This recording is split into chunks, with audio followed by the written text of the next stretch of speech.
16 amps అండి. 16 amps లోనే పెట్టాలి మీరు. లావు ఇది పవర్ అండి. ఫస్ట్ టైం మీరు ఆన్ చేసినప్పుడు మినిమం 3 minutes పడుతుంది. ఇది ప్రీ హీట్ అవటానికి. ప్రీ హీట్ అయిన తర్వాత వేయంగానే వెంటనే వచ్చేస్తుంది. లేదు మీరు ప్రీ హీట్ అవ్వకుండా పోసినా ఒక 3 నిమిషాలకి అది కరిగి మీకు వస్తుంది. సో కంటిన్యూస్ గా ఇంకా తర్వాత నుంచి మీరు తీసేయచ్చు. ఇక్కడ మెయిన్ ఏంటంటే ఇప్పుడు ఫర్ ఎగ్జాంపుల్ ఒక క్యాండీ తీసారండి, పంచదార అంటే ఫుల్ పాకం కదా, మీరు పోసి దానిలో షుగర్ ఉండగా అంటే మేబీ ఒక క్యాండీ తీసారు, దానిలో షుగర్ ఉండగా ఆపేశారు అనుకోండి, దానిలో ఆల్రెడీ కరిగిన పాకం లోపల ఉంటదిగా, అది అలానే ఉండిపోయి మీకు గడ్డగట్టేస్తుంది. ఈ హోల్స్ అండి, పీచ్ యాక్చువల్ గా ఇక్కడ కింద ఈ సన్న నుంచి వస్తుంది.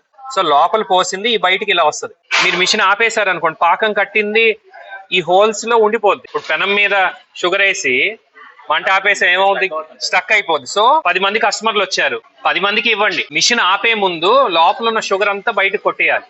అది మొత్తం కొట్టేసిన తర్వాత నీళ్లు, ఈ గెరిట్లో నీళ్లు తీసుకొని పోయిస్తే మొత్తం ఫ్లష్ అవుట్ అయిపోతుంది. సో ఇది కంపల్సరీ ప్రొసీజర్. ఇది చేయలేదంటే మీకు అది పైది స్టక్ అయిపోతుంది. సుమారు 25 grams అండి. దీనిలో షుగర్ లో కలర్ కలిపేసుకుంటాం. మన మిఠాయి కలర్ ఉంటాయి కదా, ఏ కలర్ కావాలంటే ఆ కలర్ కలిపేసుకుంటాం.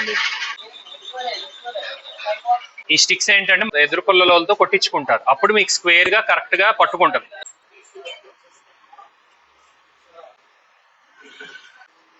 ఇప్పుడు మనం వేసింది ఎంత అండి, 25 grams.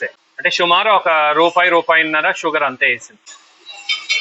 దీనిలో కలర్స్ వేసుకోవచ్చు అండి. ఫస్ట్ ఎల్లో వేసారు, కొంతసేపు అయిన తర్వాత ఫుల్ స్కూప్ వేయరు, సగమే ఎల్లో వేస్తారు, తీస్తారు, మళ్ళీ ఇంకోటి వేస్తారు. అలా బయటకు కొట్టిన తర్వాత సన్నది వాడితే ఏమవుద్దంటే మీకు తొందరగా కరిగిపోయి ఈ హోల్స్ ఉన్నాయి కదా, హోల్స్ నుంచి కొద్దిగా పార్టికల్ చిన్నది అవ్వగానే బయటకు కొట్టేస్తారు. మరి సన్న రిఫైన్డ్ షుగర్ అనుకోండి, ఆ షుగర్ పార్టికల్స్ కూడా బయటకు కొట్టేస్తారు. లావు షుగర్ వేసుకుంటే అది కరిగే లోపల కొంత బయటకు వెళ్తూ ఉంటుంది.